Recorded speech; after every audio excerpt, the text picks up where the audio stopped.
Welcome to back my YouTube channel educational Keeda changing the way of learning.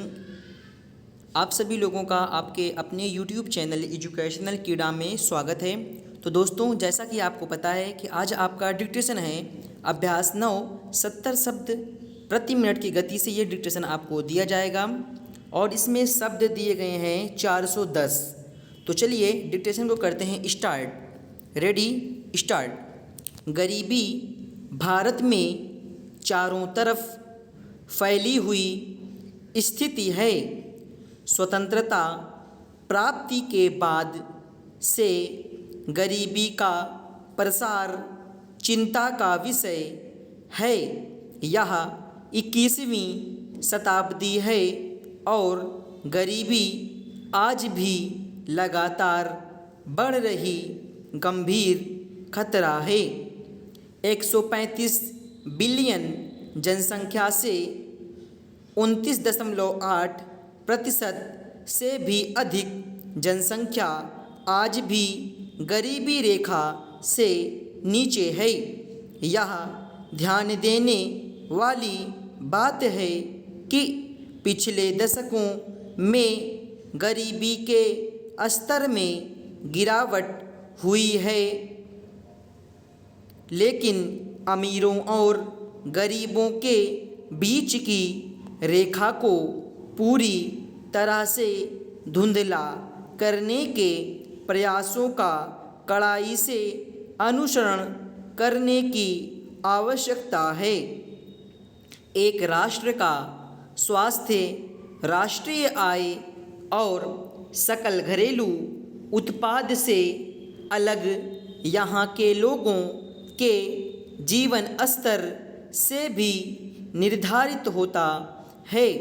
इस प्रकार गरीबी किसी भी राष्ट्र के विकास में धब्बा बन जाती है।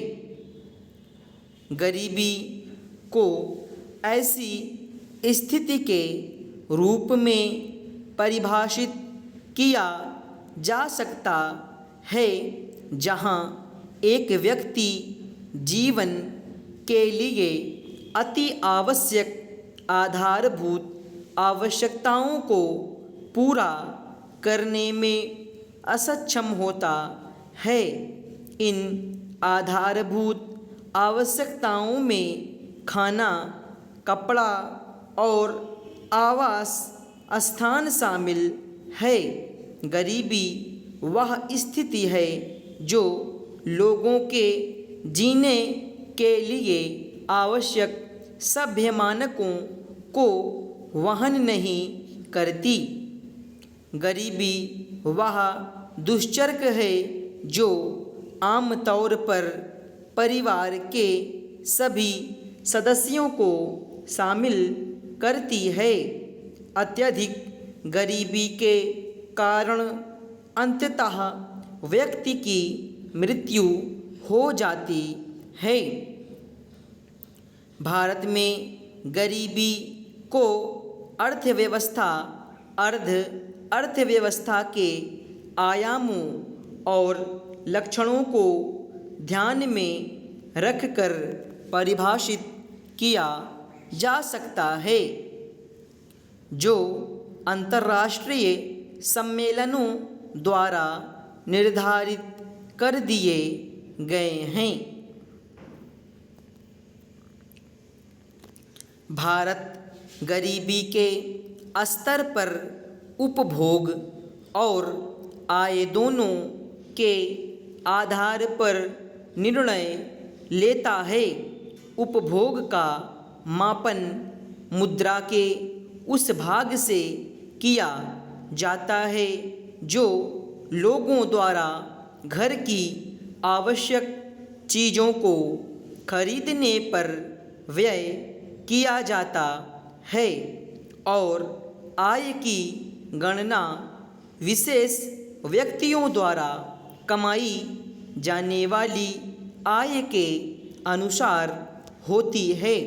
एक अन्य अवधारणा है जिसका यहाँ उल्लेख करना आवश्यक है, वह है गरीबी रेखा की अवधारणा। ये गरीबी रेखा भारत के साथ ही अन्य राष्ट्रों में गरीबी मापने के मानक के रूप में कार्य करती है। गरीबी रेखा आय के न्यूनतम स्तर के अनुमान के रूप में परिभाषित की जा सकती है, जो एक परिवार के जीवन यापन के लिए आवश्यक आधारभूत ज़रूरतों को पूरा करने के लिए ज़रूरी होती है। 2014 के अनुसार भारत में गरीबी रेखा को ग्रामीण क्षेत्रों में 32 रुपये प्रतिदिन और कस्बों और शहरों में 47 रुपये प्रतिदिन निर्धारित किया गया। अंतर्राष्ट्रीय अर्थशास्त्रीय रैंगर नकरशे के अनुसार एक देश इसलिए गरीब है क्योंकि वह गरीब है। स्टॉप। तो दोस्तों, ये था आज आपका डिक्टेशन अभ्यास 9। कोशिश यही है कि जितना भी डिक्टेशन आपको दिया जा रहा है प्रतिदिन, आप उसका ज़्यादा से ज़्यादा लाभ उठाएं और ज़्यादा से ज़्यादा प्रैक्टिस करें। और जिनके पास ये जिस बुक से अभी मैटर प्रोवाइड किया गया, अगर उनके पास बुक्स ना हो तो वो कमेंट बॉक्स में कमेंट करें। अगर बुक लेना हो तो उनको बुक प्रोवाइड कर दिया जाएगा, क्योंकि ये बुक ऐसी है, क्योंकि आप इसका प्रैक्टिस करेंगे तो किसी भी ऑल डिपार्टमेंट एग्ज़ाम हो स्टेनो का तो उसमें आप क्लियर कर सकते हैं, क्योंकि इसमें इसी तरीके के मैटर्स आपको प्रोवाइड किए गए हैं। तो आज के लिए फ़िलहाल इतना ही। That's all. Thank you very much. All the best.